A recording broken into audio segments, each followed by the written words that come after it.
RCF.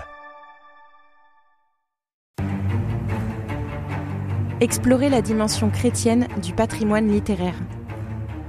Voici en lettres de foi. Bénédicte d'Artigalongue raconte. Comment peut réagir un prêtre quand une femme s'attache à lui ? Le critique littéraire Henri Mitterrand résume ainsi le roman des frères Goncourt, Germinie Lacerteux.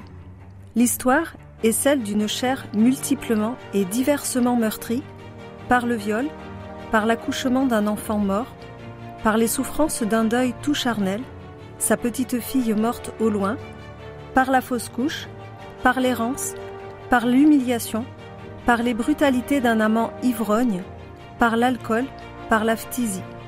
Ce roman de 1865 est une tragédie où le personnage Germinie s'enfonce vers la déchéance.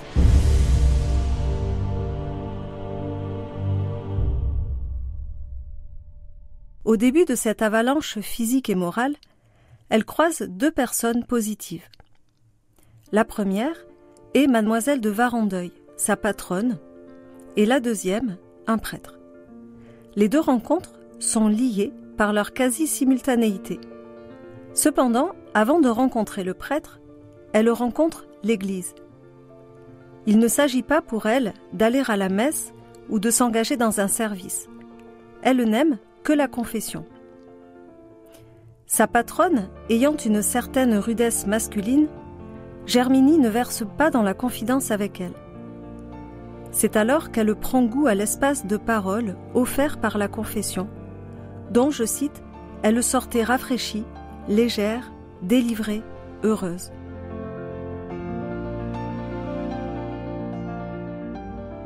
Associé à la confession, il y a tout d'abord le confessionnal, qu'elle vit comme un lieu de rendez-vous adorable et sacré, auquel elle pense impatiemment toute la semaine.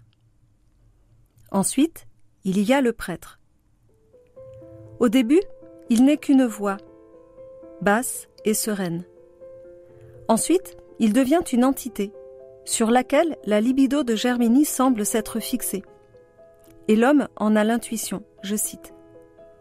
Peu à peu, son confesseur avait cru s'apercevoir que toutes ses adorations se tournaient vers lui.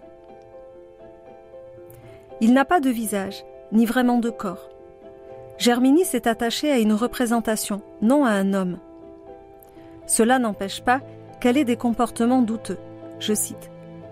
Elle l'épiait à la sortie des offices, le suivait dans sa sacristie, s'attachait à lui, courait dans l'église après sa soutane.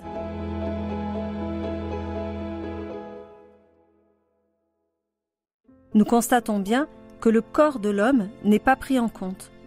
Le prêtre n'est qu'un vêtement symbolique et des pronoms personnels abstraits, compléments d'objets directs ou indirects. On aurait pu se douter que cela finirait ainsi pour Germinie, tant son empressement était démesuré. On va se confesser de fautes commises, non pour s'épancher et se confier.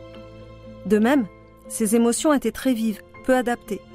Physiquement, cela se voyait quand elle allait au confessionnal, je cite, inclinée, presque rampante. Le prêtre n'a pas anticipé, notamment parce qu'il était jeune.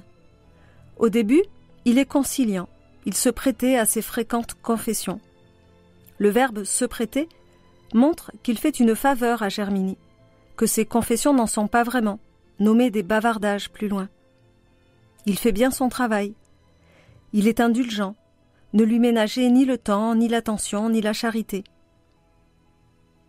Le narrateur précise qu'il était devenu prêtre à la suite, je cite, d'un grand chagrin, et qu'il restait de l'homme en lui, et que de ce fait, il comprenait que Germinie avait besoin de lui.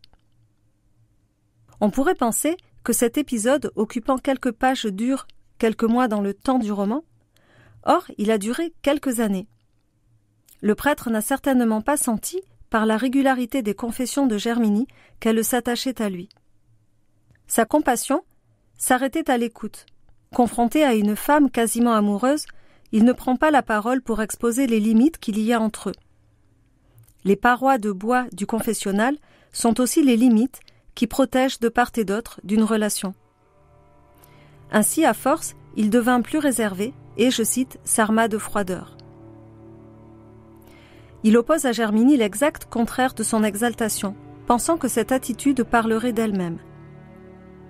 Mais les effets produits ne sont pas ceux attendus. Germinie comprend la distance, mais cela éveille en elle une jalousie tout abstraite, tout aussi abstraite que sa passion. Elle envie les autres jeunes filles que le prêtre confesse. Elle ressent de très non-chrétiens sentiments de haine. En observant une attitude opposée à celle de Germinie, le prêtre a fait produire en elle un retournement de l'amour à la haine, ce qui n'était pas du tout l'effet recherché.